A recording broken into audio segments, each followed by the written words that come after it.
Arivany alatsinainy 5 Mei 2022 ireo lohatenim-baovao.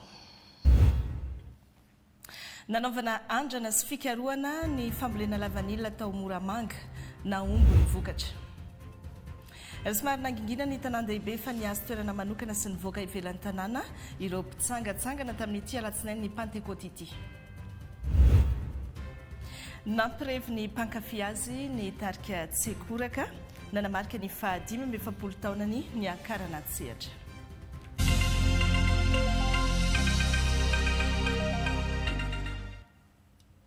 Miarahaba topilasy tompoko vavy manasantsika rehetra ranaraka ny fampalalam-baovao hatramin'ny farany. Tanteraka ny fanamby tonga ny Toliara ireo bus lehibe roa sy ireo solosaina misa zato ho an'ny Universitény Toliara avy amin'ny fitondram-panjakana fampanantenana nataon'ny filohan'ny fanavaozana tamin'ny fandalovany tany an-toerana anatsarana ny kalitaon'ny fampianarana ambony sy anomezan-danja ihany koa ny fianarana aratovy ny tanora malagasy eny amin'ny anjery manontolo. Zay velomila Martial Andriamanantena televiziona malagasy Antoliara. Manamora n'ilay antsoina hoe fikarohana manakaiky ny vahoaka ny fahazoana ireto fiara roa lehibe nomeny fitondram-panjakana ho an'ny Universitény Toliara izao. Rehefa tonga avy tany Antananarivo ireto fiara ireto dia efa nampiasa azy ireto mpianatra avy ao amin'ny ENS Toliara ireto izay handeha hanao voyage d'études handalo pahaizana eny fotony notariny professeur Dina Alphonse. Ireto solosaina miisa zato avy amin'ny fitondram-panjakana tamina alalan'ny ministèran'ny fampiroboroboana ny haitao rakajy mirindra ny poste sy ny fifandraisan-davitra ireto dia natao hampandehanana ny asa-panjakana sy ny fikarohana eo amin'ny tontolo nomerika sy ny teknôlôjia vaovao ho an'ny mpandraharaha sy mpampianatra ety amin'ny Universitény Toliara. Tamin'ny ray volana lasa niresaky ny président PRRM izay nampanantena hanome ordinateur zato amin'ny alalan'ny ministèran'ny fifandraisan-davitra sy ny poste malagasy dia tonga eto ireo ordinateur ireo zao miampy ny folo izay nomena tany MNS fa niavy aminay eto soa koa tomabily nampitamany misy tobily roa ny raha antsika nahita teo ambany eo fa lasa reo nanao voyage d'études satria ny anaovana an'ireny tobily regny dia ahafahan'ireo mpianatra sy mpampianatra mandeha manao ny asa fampianarana sy fikarohana izay tsy voatery vitan-dakilasy avao fa tsy maintsy mandeha sahala aminatao ny maray regny ka dia eto zahay misaotra ny mpitondra fanjakana mahefa. Mahatsapa ireto mpianatra ety amin'ny Universitény Toliara ireto fa ilaina tokoa ny fanampiana goavana ho an'ny anjery manontolo izao ho fampiroboroboana ny kalitaon'ny fampianarana sy ny voka-pikarohana. Indreto zahay mpianatry Université Toliara mankasitraka anao Monsieur le Président nanome ireto fanomezana ireto mba hanampianay bebe kokoa amin'ny fianaranay. Isaoranay satria manampy anay bebe kokoa amin'ny fikarohana izay hataonay. No mafisina teto fa tsy natao ho an'ny sambatan'olona fa natao hiasan'ny mpianatra sy ny mpampianatra ary ny mpandraharaha atao amin'ny Universitény Toliara ireto fitaovana ireto ary ho soratana ao anatin'ny fananana université fa tsy ho entin'izaniza mody any an-tranony. Ho hentra ihany koa ireo tompona ndraiky raisan-tokony eo amin'ny fanaraha-maso sy fikojakojana ireto fitaovana ireto mba haharitra. Nanaovana fikarohana manokana ny fambolena vokatra fanondrana lavanila tany Moramanga na hitambokany ary mety tsara raha ny voka-pikarohana nataon'ireo teknisiana pikaroka sy ny ministèran'ny fambolena sy ny fahalevantena ara-tsakafo. Ezahana ampiroboroboana any amin'iny faritra iny araka izany ny fambolena lavanila mba hanatsarana ny farim-piainan'ireo tantsaha. Miray Andrianjafy. Isan'ireo karazan-kazo mamokatra fofihinana izay tena lafo vidy antsoina hoe voanjo macadamia ity karazan-kazo macadamia ity izay tany Australia no nanombohany ary efa miparitaka maneran-tany. Anisan'izany ny eto Madagasikara izay anisan'ny ezahana volena eto Moramanga. Eo ihany koa ny kafe arabika anisan'ireo vokatra ny fikarohana ataon'ireo teknisiana eo amin'ny sehatra ny fambolena eto Moramanga izay ezahana volena amin'ireo karazan-tany eto. Dia nitsidika toerana anankiroa isika.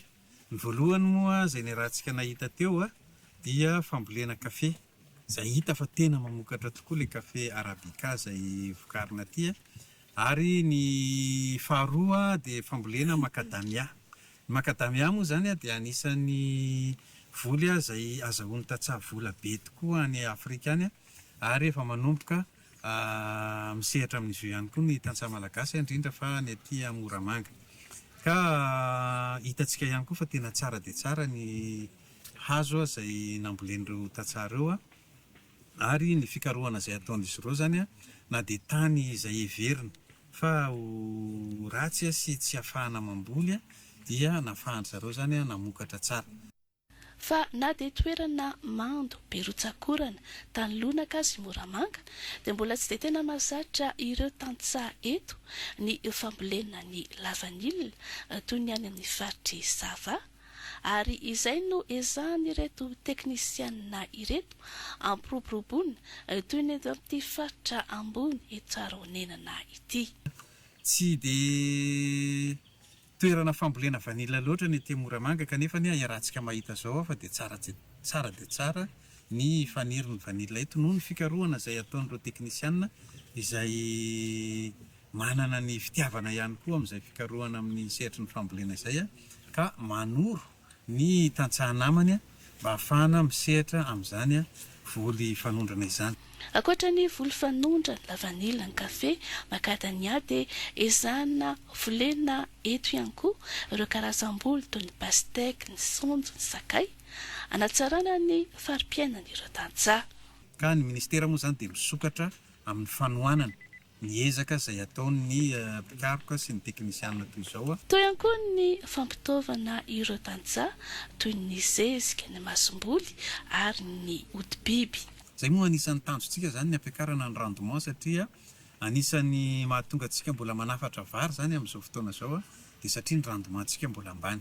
Ka ny ministera zany dia miasa mafy mihitsy manohana an'ireo tantsaha ireo, manohana ara-teknika sy ara-pitaovana ary amin'ireo anam-pamokarana isan-karazany mba ahafahana mampiakatra an'izay rendement izay. Ka fa anisan'ireo fomba malagasy iray maneho ny fifampizarana ny firaisan-kina amin'ny alalan'ny vary ny santabary. Samy manana ny fomba fiteny na fomba mampanao mikasika izay ireo malagasy izay mifandray amin'ny resaka fizarana na famezana vary amin'ny vanim-potoana manokana. Miovaova araka ny faritra io, anisan'izany ny foko Betsimisaraka sy ny Besanijano izay nankalaza ny santabary izay toy ny teto amin'ny komuna na Ambohibary, ka nanasany ny ministra ny fambolena sy ny fahaleovantena ara-tsakafo Andriamatora Mindoka Edon vary izay manana ny lanjany lehibe na eo amin'ny fiainana ara-tsakafo na ny toe-karena ary ny kolontsaina ho an'ireto foko roa ireto. Tany Moramanga ihany natao tana maro ny fanadiovana sy ny fanatsarana ny tanàna, tombontsoan'ny besin'ny maro no tombontsoa ho an'ireo manao ny asa ihany koa izay fanaovana tana maro izay satria mahazo toa an'ireo manao ny asa no miara-misitraka tanàna madio sy milamina ny rehetra. Ny tarika ny hetsika tany an-toerana ny ministry ny mponina sy ny firaisan-kina Nzaka Sofetra Arlala sy Jean-Aimé Randrianjatovo. Tetika asan'ny ministera mponina sy ny firaisan-kina ny fiahina ireo sokajin'olona marefo mifanindran-dalana amin'ny fanajariana sy fanatsarana ny tanàna amin'ny alalan'ny asa tanamaro. Anisa misitraka izany ny distrika 2 amin'ny tapany atsimo ny faritra Alaotramangoro, ka ho an'ny Moramanga dia vary 10 taona no toana omeny ireo mpitsitraka ny tetika asa entina nadiovana ny tanàna, raha 20 taona kosa ny anosy penala entina namboarana ireo lalana eny anivon'ny komuna. Izao natao ny ministra nandritra ny fanombohan'ny tetika asa dia ho fijerena sosialim-bahoaka sy ny fiaramentana ho fampandrosoana ny tanàna. Izao tetika asa izao tsy asa fotsiny fa ao anatin'izao koa nahitana ny firaisan-kinantsika, ny fiomboana-po antsika amin'ny fanatanterantsika fanatsarana ny tanàna eto Moramanga. Koa mampirisika antsika rehetra zany izahay ifanampitsika irahina hanadio ny tanàna, ilaina ny firaisan-kina ohatr'izao amin'ny fanadiovana mba ho tena fanavaozana mihitsy atombokontsika aty Moramanga. Mandrindra sy mandamina amin'ny fampandehanana ny asa atao amin'ireo komuna voakasiky ny tetika asa ny sampandraramy ministera mponina sy ny firaisan-kina ary ireo solon-tena-panjakana sy olom-boafidy aty amin'ny faritra. Vary zany dia rehefa miasa ilay olona dia vita ny asa dia mena vary eo amin'ny 4 kilao eo izany isan'olona dia le asany zany manao an'izay fanadiovana zay mba tsy ataontsika fianteherana ilay izy tsy hanao ninina ilay olona fa tonga dia tehatra fizarana foana fa sady mahavita zavatra atsika eo amin'ny fiarahamonina no afaka manampy mpiarabelona amina resaka ara-tsakafo zany. Dia izay no tena tanjona satria ministera amponina no miahany vahoaka rehetra sahirana aty amintsika eto zao dia izay zany sistema ampiasaina sady mahavita zavatra atsika no afaka manampy ny mpiarabelona. Tosika lehibe ho an'ny ezaka amin'ny fampandrosoana ny faritra ny tohana omen'ny fitondram-panjakana toy izao izay mipaka mivantana amin'ireo vahoaka. Ka nitetikasa ohatran'izao zany dia tena manampy be dehibe ny vahoaka izay marefo amin'ny fiainana andavanandro.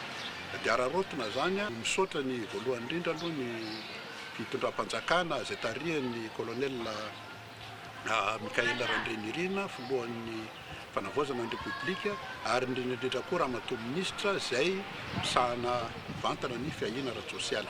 Dia ny faniriana zany dia mba fanombohana fotsiny ny androany fa hitohy izao tetikasa zao asa tana maro zao mba anamaivanana ny fahasairana ny olona neto ny aty amin'ny andrenivohitra ary indrindra any amin'ilay distrika tena sarodalana. Olona anjato maro no isitraka ny tohana amin'izao tetikasa izao izay miasa adiny enina isan'andro. Manomboka eto no hitondrana amintsika ireo akom-baovao ny alatsinainy Pentecote. Ireo miasa tena no betsaka na no ny asa toy ny andavanandro tamin'ity alatsinainy Pentecote ity, indrindra ireo mpivarotra na maro azy ireo nivoaka ny trano dia hita nalalaka ihany ny arabe teto andrenivohitra ny teny Analakely sy ny manodidina araka ny nody jereny ny namana Keita Revila sy Roger Andriamanalina.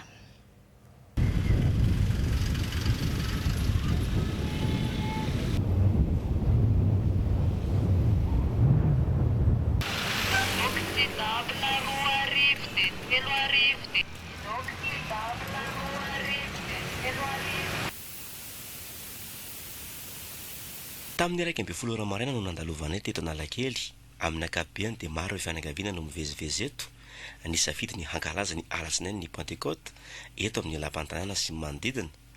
Fotoana iray ihany koa izao hitadiavan'ireo mpakasary vola araka nambaran'izy ireo nefa dia efa mihavitsy no marisika makasary vita taratasy noho ny fivoaran'ny teknôlôjia. Ny tena marina aloha zany mivahiny tsy dia makasary tsony fa le telefôna ny tena efa pahanao an-tsain'le olona ny tena izy. Vitsy ny tena tian'le sary tena hoe pika sary. Vitsy tena hoe vitsy. Fa taloha ao anaty fety zany ianao ohatr'izao eo mahita 300 photo faravakely. Fa zao ianao zao mbola tsy navita an'izany 20 photo zany. Toy ny andavanandro kosa ny teto andohan'ny Analakely, ny varotra toy ny mahazatra ireo mpivarotra lamba, kojakoja ilaina amin'ny fiainana andavanandro, kiraro sy ny maro hafa. Mba marararotsa kely zany satria daholo ilay olona mba mivoaka afaka mba sady mitsangatsangana izy miantsena. Dia izay moa efa zatra an'izay foana hatr'izay varotra na fety dia mba misy baziny kely hoe andavanandro na fety mba misy tombony kely zany izay mba malafilafy kely. Mahatonga anao hoe mivarotra hitanao fa fiainana zao mafy. Fiainana mafy moa mandehandeha ianao zany andamy vola fotsiny dia aleo mieritreritra hoe hitady vola dia mba mamelona vady aman-janaka amin'izay anao ny olona androany zao mety mandamy vola dia raha pisy ianao mba manao fety indray zany ny tena marina. Tsena zany ny tena marina mba azo lazaina hoe misy satria amin'izao fety zao mba mandalo ny akamaroan'ny olona dia mba mividy izy rehefa mandalo ny tena marina dia izay misy koa ny tena hoe varotana aloha androany. Fa ankoatran'izay dia tsy vitsy ihany koa ireo fianakaviana no misoroka mialoha ny aretina mety ho azo amin'ny finanana sakafo miavaka amin'izao fety izao. Ka raha nomboka tamin'ny sabotsy lasa teo dia ireto fanafody manaraka ireto ny tena be mpanjifa. Amin'izao aloha ny fanafody anisan'ny mandeha, misy olona manko mandeha mialaka misitaka ny Antananarivo mandeha aloha tout ce qui est spray anti-moustique dia ireny anisan'ny mandeha. Dia be mpitady koa ny resaka notamine zany hoe anti-vomissement reny anti-nausée. Dia tahaka izay koa ny fanafody iarovana amin'ilay mivalana. Ohatran'izay tahaka izay ny smectalia, ny fanafody rehetrarehetra miaro amin'ny areti-kibo zany toy ny charbon actif. Reny zany mandeha be amin'izao fotoana izao.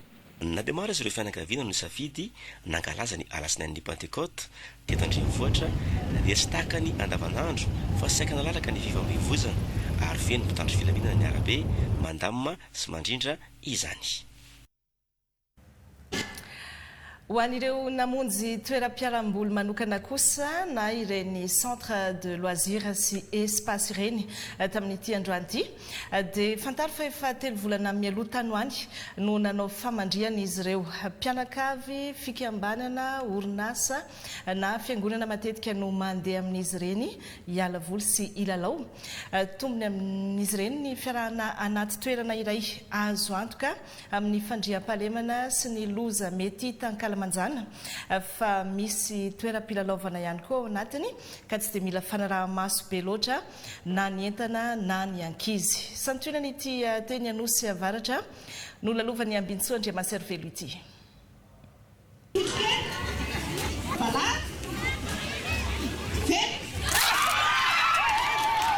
Samy afaka ny alavoly manomboka amin'ny ankizy kely sakantsakany tanora ary olon-dehibe ny teto amin'ny boba sport anosy avaratra ao no mandeha amin'ny andiny misy mitokatokana araka ny nanomana ny fiangonana azy. Efa ao anatin'ny fiainam-piangonana mihitsy ny fitsangatsanganana isika ny alatsinainy Pentecoste ohatra zao fiainam-piangonana le izy zany dia vazatra ny kristianina raha teo dia miara mifaly maneho firesakiana tahaka izao hitantsika amin'ny androany zao. Dia mietsika rehetrarehetra eto dia misy izay filalaovana baolina eto filalaovana ny ankizy eo koa ny pétanque ary eo mety misy zumba zay ho tanterahanay eto amin'izao toerana izao. Tsy dia matetika fa amin'ny fotoan-dehibe tahaka izao no mahazo olona ireto toeram-pialamboly sy fanaovana fanatanjahantena ireto. Fotoanan'ny fialan-tsasatra ny lundi de Pentecôte, ny 1er mai, lundi de Pâques 26 juin ary koa ny journée des écoles koa zany dia betsaka ireo mpanjifa tonga eto indrindra fa ny mpianatra moa zany amin'ny centre de loisirs et sport azy zay. Fitaizana tanora zany ny ato dia ny resaka fiangonana, association, société, team building, orinasa afakaba. Fety kristianina ny Paska na ny Pentecôte saingy nararotiny firenendehibe dia ireo firenena tandrefana nasiana alatsinainy ho fialamboly sy fitadiavam-bola. Fa tena tsy mitovy ny fety ataon'ny fiangonana rehefa alatsinainy ohatr'izao sy ny atao izao tontolo izao. Fa ny kristiana kosa tokony hiazona hatramin'ny farany ny fiombona sy fankatiavana dia entanina mihitsy zany hoe ny fiangonana tokony hanana fandaminana ohatran'izao mba tsy hahatonga ny kristiana handeha amin'ireny fanao izao tontolo izao ireny. Tamin'ity alatsinainy Pentecôte ity dia saika feno olona ireo toeram-pialamboly malalaka teto andrenivohitra sy ny manodidina. Ny lalam-pirenena faharoa mivoaka makany Ambohimalaza sy Ambohimangakely iny, ny lalam-pirenena fahafito mihazo an'Ambatofotsy fotsy mianatsimo any sy ny lalam-pirenena voalohany mihazo an'Ampefy samy nahitana fiara sy moto ny tanjotra andeha hitsangatsangana avokoa. Maro ireo ny safidy ny voaka kely ny tanan-dehibe nijery toerana malalaka ny Kalamanjana niala ny geza na Antananarivo amin'ny fahaterena sy ny fifamezivezena tafo ohatra indrindra ny an'ireo fitohanan'ny fiara izany. Nitondra sakafo sy nanao metimety dia lasa zao araka ity vaovao nangony avitry ny Rakotorsoa ity.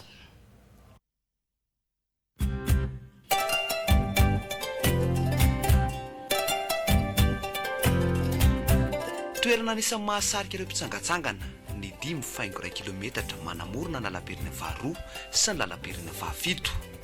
Toerana tsy lavitra andrenivohitra kanefa ahitana toerana azo ialana voly ho an'ny fianakaviana ary nanentona rehetra tao anatin'ny taona maro indrindra rehefa alatsinainy Pentecoste tahaka izao. Toy ny tety amorona konona dia nisy ny toerana manokana na ahafahan'ireo avy lavitra ny alavoly niaraka tamin'ny fianakaviana teto Antananarivo.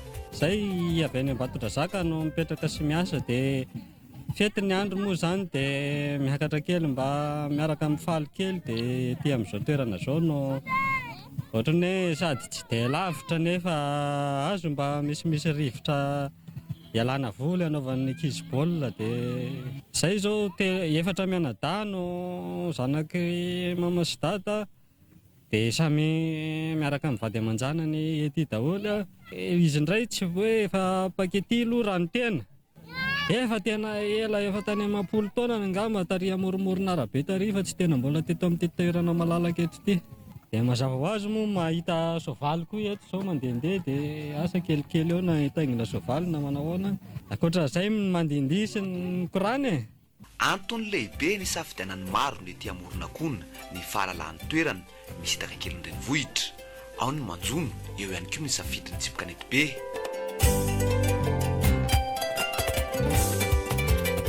Nanamorona ny lalam-pirina fafito anisan'ny fanaretsaka ny tety Akadevo Bypass toerana ahitana kilalao maro samihafa nanintona ireo ankizy.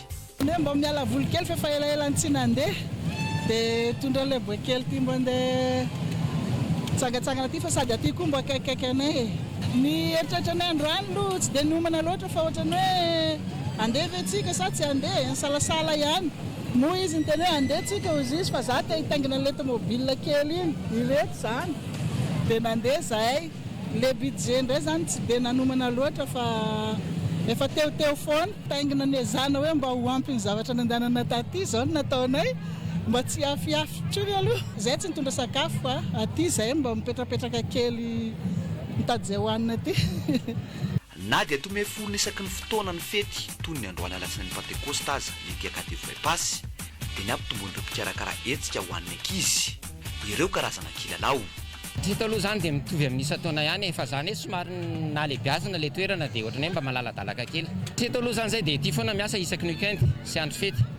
Tito aloha zany dia zay no misy mahasamihafa an'ity zany nampitombonay ny kilalao satria hitanay fa maro be le olona tonga dia ety tamin'ny paka tamin'ny herintaona Pentecoste tamin'ny herintaona dia hitanay hoe tsy naharaka le kilalao dia amin'izao fotoana izao zany nampitombo kilalao be dia be zay ho an'ny mpanjifa rehetrarehetra. Ny androany zao maromaro ny zavatra be da be misy manège, auto-tamponneuse, trampoline, gonflable, bateau piscine, samba, misy cinéma VR, misy airsoft, misy jeu rehetrarehetra feno ato. Manodidina manomboka amin'ny 2 arivo ka hatramin'ny 5 arivo ny fandraisana anjara eto aminay. Ao anatin'ny fihetaka izao dia manamafy ny fandrindrana fifamoivoizana ny mpitandro filaminana amin'ireo toerana be olona mifamezivezy ialana amin'ny loza sy ny fitohanany fifamoivoizana. Raha fehezina dia androany alatsinainy Pentecoste dia natokany maro ho andro fialan-tsasatra ialana amin'ny rotoroto andavanandro. Zava-dehibe ny vohitra tsy afaka ambavan'ireo ray aman-dreny sy fianakaviana andalovanay dia ny hoe fiarahana ao anatin'ny fizarana valiana sy ny fahafinaretana ho an'ny ankohonana.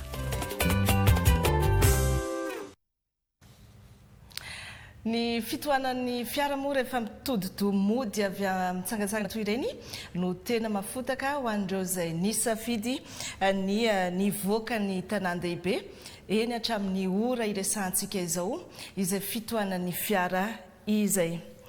Fataiza tokoa moa zany ny ary ahoana no nipoirany sy nahatonga ity fomba mahazatra miala voly sy mitsangatsangana rehefa alatsinain'ny Pentecote ity toy izay ihany koa ny alatsinain'ny Paska ary indrindra ny nanokanana azy ho andro tsy fiasana sy ialana sasatra. Fantaniana mipetraka hatrany io ary mety samy manana ny valiny rehetra fa ireto arahantsika ireto kosa ny valiten'ireo olona sendra nanontanian'ny mpanao gazetinay Meva Bodarvony sy Rijara Kodson. Tsy maintsy mandeha satria etaky ny asa andavanandro sy rotorotom-piainana. Aminandro aloha dia tonga dia lony raharaha dia mitsangatsangana anaty Pentecote. Mba mitondra zaza miala voly kely satria efa reraka ny rotoroto ny andavanandro. Dia hoaiza zao nareo mantsiba zaza? Ie, eo ny akaiky.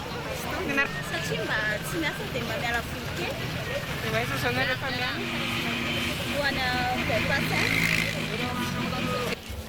Efa nazatra hatray ilay izy dia okony amin'ny mahazatra hoe tsy maintsy mitsangatsangana reo ilay Pentecote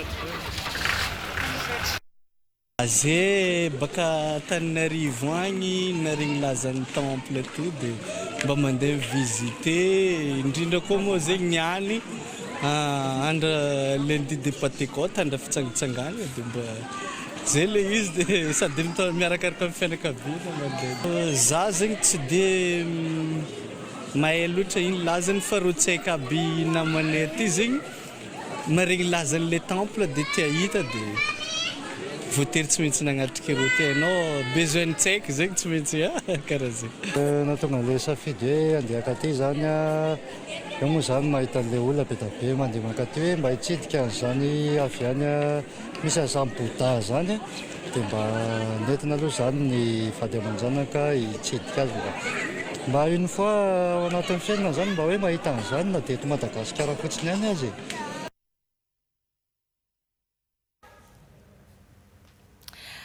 Araky ny efa natsidika tamintsika iny dia toerana azo tsidihana tsara ialana voly sy tsangatsanganana ihany koa rehefa fotoana toy izao ny eny Andranovelona eny amin'ny temple Xizu misy ireo moine sinoa izay manoka tena mety maro no efa nahita sy efa teny fa betsaka ihany koa ny mbola tsy nahita izany toerana mahafinaritra sy ahitana zava-mahagaga manasongadina ny kolotsaina sinoa izay.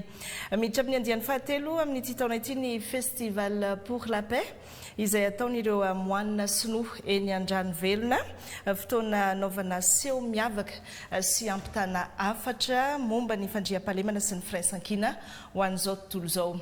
Tena toerana ny namana Mamso Hortensia sy Tantely Andriambelo. Firenena maro maneran-tany no mbola miatrika ady sy krizy amin'izao fotoana izao izay miteraka fahafatesana, fahasairanana ara-tsosialy ary fahatrana lalina ho an'ny vahoaka an-tapitrisany. Manoloana ireo disadisa sy fifandonana misy amin'ny lafivalin'izao tontolo izao ireo anefa dia misy ireo mametraka ny lafiny ara-pinoana ho vahaolana fa azo apetraka amin'ny alalan'ny fifampiresahana sy fifanakalozana kolotsaina ary ny firaisan-kina eo amin'ny samihafa firenena ny fandriam-pahalemana. Anisan'izay hoe mampiroborobo ny fifandraisana sy ny fiaraha-miasa eo amin'ny Madagasikara sy Sinoa. Ary ny ahatongavan'izareo moa izany dia izay hoe ho an'ny fihavanana sy ny fifanakalozana ara-kolotsaina. Tsy lavitra izany ny zava-nisy teto amin'ny distrika Anakazobe izay nandalo fotoan-tsarotra sy tsy fandriam-pahalemana navaivay nandritra ny taona maro. Nitaraina noho izany ireo mponina ka maro ireo ezaka nataon'ny mpitandro filaminana sy ny tompon'andraikitra isan-tsokajy namerenana indray ny filaminana sy ny fandriam-pahalemana taty an-toerana. Nisy ihany koa ny ezaka ara-panahy sy ara-pinoana nataon'ny tompon'andraikitry ny temple Xizu tamin'ny alalan'ny vavaka hetsika fampihavanana ho fampanjakana ny fandriam-pahalemana. Izany indrindra no nahatonga ireo tompon'andraiky mpanjakana ambony nitondra hafatra momba ny fandriam-pahalemana. Ny anay manokana izay toerana misy filaminana dia ilaina foana.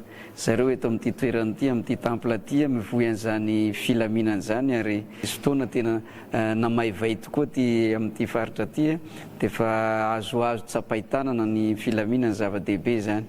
Tsy voatery amin'ny alalan'ny fitaovam-piadiana fa amin'ny alalan'ny fifampitezahana, amin'ny alalan'ny fanomezan-tanana na amin'ny asa io satria be da be nahazo tombontsoa amin'ny fisian'ity toeran'ity fanandrify aminay amin'ny fomba fijerinay ary indrindra koa moa ao anatin'ny kolotsaina malagasy zany fihavanana sy ny fikatsahana fandriam-pahalemana zany amin'ny lafiny rehetra. Anisan'ny koa ny fifanakalozana momba ny fandriam-pahalemana, ny fampisehoana ara-kolotsaina ary ny fifanakalozana traikefa teo amin'ireo vahiny kalaza avy any ivelany nandritra ity hetsika ity.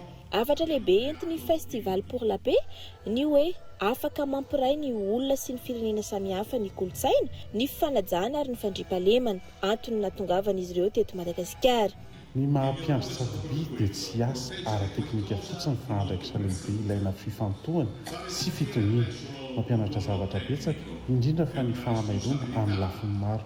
Amiko dia toy ny amin'ny baolina kitra ny fiatrehana ny fiainana ka izay izago zaraina amin'ireo firenena izay lalovako mba ahay iaina anatin'ny filaminana sy ny fitoniana na mandalo zavatsarotra sy ady. Ankoatr'izay dia nanamarika ihany koa ny fifamatorany fiaraha-miasa eo amin'ny firenena malagasy sy ny firenena sinoa ny hetsika fanokafana ny festival culturel et artistique pour la paix mondiale teto amin'ny temple Andranovelona.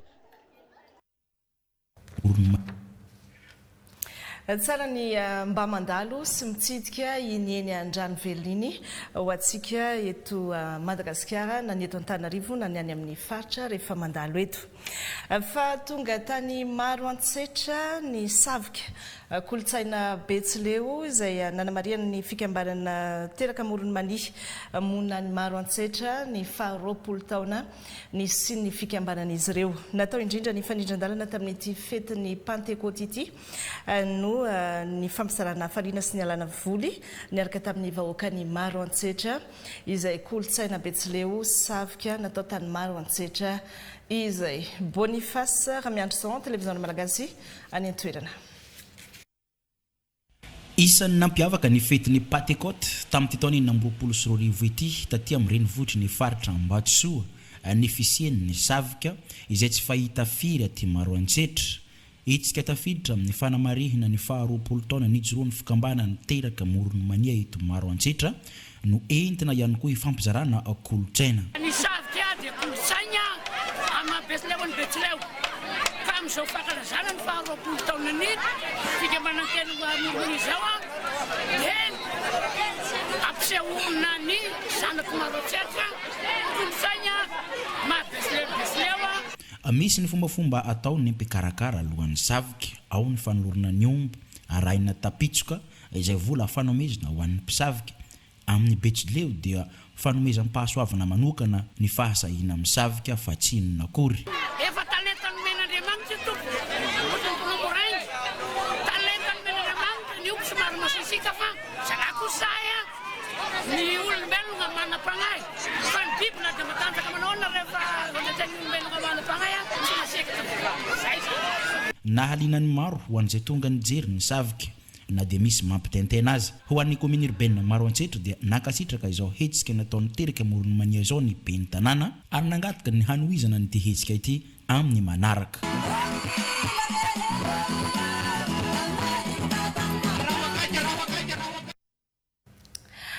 Manana siranatsambo matanjaka afaka mitondra fampandrosoana tsara ho an'ny fatra misy azy voemara. Misokatra amin'ny fahafahana manondrana vokatra fanondrana samihafa io siranatsambo io ary misokatra amin'ny fandraisana sambo lehibe mpitondra mpizahantany ihany koa. Nanararoatra ity alatsinain'ny Pentecote ity ireo zanaky voemara, zanaky arana monina eto Antananarivo androany ny fampidinika momba ny ampandrosoana ny tany avian'izy ireo no sady namelo maso ny kolotsain'izy ireo ihany koa ny amin'ny fihavanana sy ny firaisankina. Olivier Ndremlolo miaja sy Ajarazafy ny piasa. Lundi du Pentecôte fotoana izay nataon'ny Ray aman-dreny satria fotoana tsy fiasana io fotoana ahafahan'ny mpianakavy mitafatava sy mifankahita miaraka amin'ny korana araka ny teneniko teo sy fanakalo hevitra ho fampandrosoana ny fikambana sy ny toerana navianay zany. Isan'ireo distrika manana tombony eo amin'ny lafina radio-karena ny ao Voemara, faritra Sava manana otrik'arena maro izy toy ny Lavanila, Hasoarbidy, Arena Kibontany sy ny maro hafa. Etsakilany dia manana teknisianina avaram-pianarana afaka mitondra ny trakefany ho amin'ny fampandrosoana ny ao Voemara. Izy ireo izay mivondrona ao anatin'ny fikambanana zanaky arana. Niarany Kiondo teto tamin'ny ity alatsinainy Pentecoste ity no sady naneo ny kolotsaina mampiavaka azy no nampahafantatra ny tantara ma Voemara amin'ireo taranaka teo aoriana. Anisan'ny voalohany teto Madagasikara ny avy any ivelany ny arabo rehefa tonga teto anisan'ny tao Voemara ny port voalohany tonga avy ny arabo teto toerana zay vao ny any atsimo sy ny paritaka tany amin'ny faritra hafa ny arabo teto. Zay mahatonga mbola manana zay kolotsaina anjoaty zay lia amin'ny arabo zay ny distrikta Voemara. Fa noporofony mpankafy azy tetsy amin'ny sesezika Antanimena fa mbola ampony ireo mpankafy ny hira ny tarika Tsekoraka seho nentina nanamarika ny 570 taona ny tarika. Nasaina manokana tao anatin'izany ny tarika levelo izay samy manamarika izay 570 taona n'izay ihany koa tafarainty sy manana ankafizary ny ako ny fampisehoana ny arahana tamin'ny Miray Andrianjafy.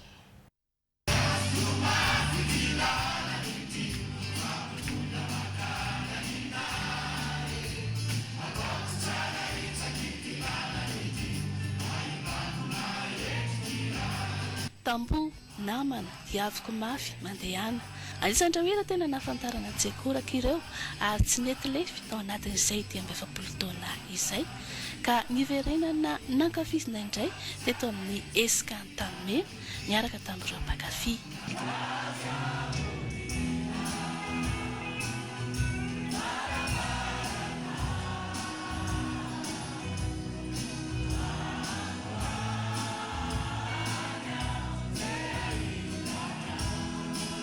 taona 3 no niforona ny tarika tsy akoraka taoriana nanaova andreo mpikambana sasany service national tany Antsirabe. Nahitana ndry Liver, Doda, Gérard ary Fidrama amin'ny alalan'ny gadona country ny blues izay tena nahafantarana azy.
Anisan'ireo mpanakanto niarakaraka tamin'ny tarika tsy akoraka ihany koa ny tarika levelo. Levelo izay miangaly ny mozika milamina amin'ny gadona slow pop variété malagasy amin'ny alalan'ny feom-birindra, ny tononkira mivazo fitiavana sy fiainana andavanandro.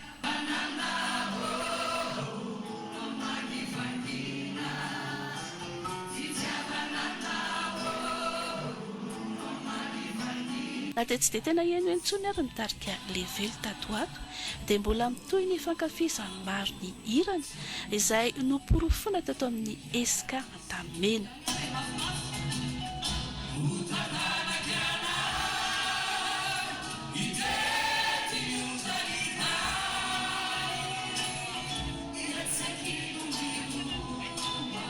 Tarika levelo izay anamarika ny 27 taona tsy ho ela.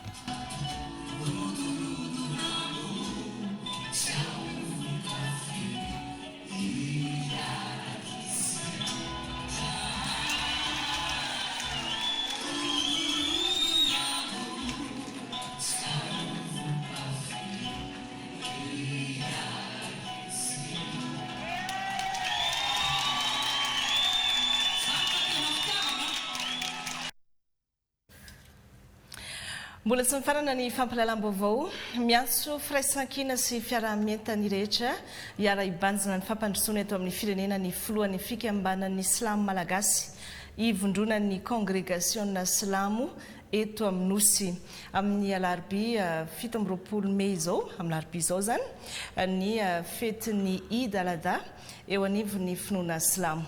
Olivier Ndrembololo miaja ajara zafin'ny mpiasa.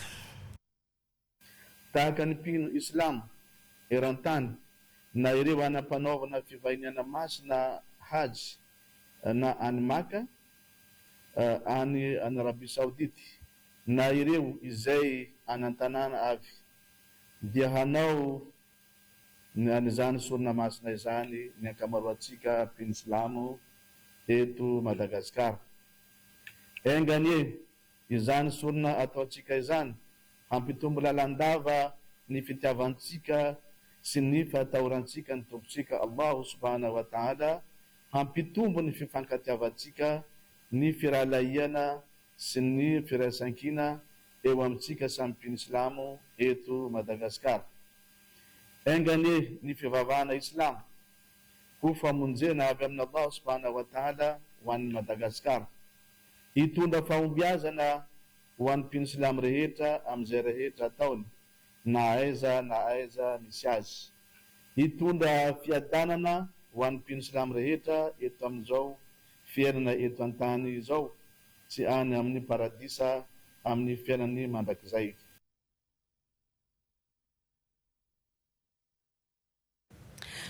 Vaovao any ivelany no sady amaranantsika ny fampalalam-baovao tranga tsy fahita firy niova lokony farihy volkano iray any Salvador any Amerika Avony atranga nisarika ny mpanara-baovao sy ny mpizahan-tany. Ankoatr'izay miaina anaty hafanana be loatra ny mponina ao Eropa atsinanana sahirana ny mponina amin'ny fiainana andavanandro noho izany hafanana be izany. Ny andindin'ireo hoentiny mamy Philippine Razavindrazata. Une eau turquoise qui laisse rêveur. Le lac d'Apastepeque au cœur du Salvador a brusquement changé de couleur il y a quelques jours. Tao anatin'ny andro vitsivitsy izay niova loko manga maitso na turquoise ny lokon'ny farihy iray ao Apastepeque ao Salvador. Nisarika ny fahatongavan'ny mpijery maro ity trangan-javatra ity. Ho an'ity renim-pianakaviana ity dia nisafidy hijery ity fotony ny fiovana izay nisy izy miaraka amin'ny sakaizany sy ny zanany. Nous sommes venus ici en famille avec mes filles et mon compagnon parce que le lac a une si belle couleur turquoise. Mavo no fahitana ity rano ity hatramin'izay hoy izy ka naleona mihitsy nakaty hijery fotony. Tsy mbola nisy fanamariana ara-pahasalamana navoaka ny ministeran'ny fahasalamam-bahoaka hatreto ary misokatra azo ny rehetra hidirana ny farihy. Na izany aza nefa manatanteraka fanadihadiana mahakasika amin'izao tranga tsy fahita izao ny rafitra mahefa mba hamaritana ara-tsiantifika ny mety ho zava-misy. Etsy andaniny nambaran'ny ministeran'ny tontolo iainana salvadorian fa vokatry ny fiparitahan'ny cyanobactérie ateraky ny fiakaratry ny tara-pahazavana avy amin'ny masoandro mihoatra ny ara-dalàna no antony izao fiovana loko izao. I Salvador rateo izay niaina anatin'ny hafanana be tonga hatramin'ny 40 degré amin'izao fotoana izao. Exceptionnel, avec des températures allant jusqu'à 41 degrés, un record pour ce pays d'Amérique centrale. Londres suffoque. La capitale britannique affronte des températures supérieures aux 30 degrés depuis plusieurs jours. Fatoraka izay ihany koa ny tranga ao Londres. Tao anatin'ny andro maromaro izay miaina anatin'ilay antsoina hoe dôme de chaleur na hafanana be ihany koa ireo mponina ao Europa atsimo. Il fait bien plus chaud que d'habitude ici au Royaume-Uni. Il devrait plutôt faire autour de 27. Oui, c'est vraiment inhabituel qu'il fasse aussi chaud. Je n'ai jamais vu ça. Tsy fahita ny hafanana tahaka izao ireto mpandeha an-tongotra ireto na ny ankizy na ny lehibe dia samy mitebiteby ny amin'ny antony mahatonga an'izao. Nanazava ny aiainy ity tovovavy iray ity nambarany fa efa eto no toerana honenantsika ka rariny raha hitebiteby izy. Tokony hanao izay farahery arovana ny tanintsika isika olombelona hoy izy satria tsy misy toerana hafa azontsika miaina akoatra ny ity tany itoerantsika ity. Vraiment que nous devrions protéger notre pays par tous les moyens possibles afin de pouvoir essayer de vivre ici, disons, plus longtemps. Nous ne voulons pas saccager notre planète, n'est-ce pas? Zaka iainana ny hafanana ao Europa atsy indrindra rehefa alina ny andro. Exceptionnellement chaudes sont également attendues, particulièrement dans les zones urbaines. Misaotra antsika rehetra nanaraka ny fampahalalam-baovao hatramin'ny farany isaorana ny ekipa rehetra niarana natontosa mametraka ny veloma mandra-piona amin'ny rampitso indray mirary sorto klasy toboko vavy.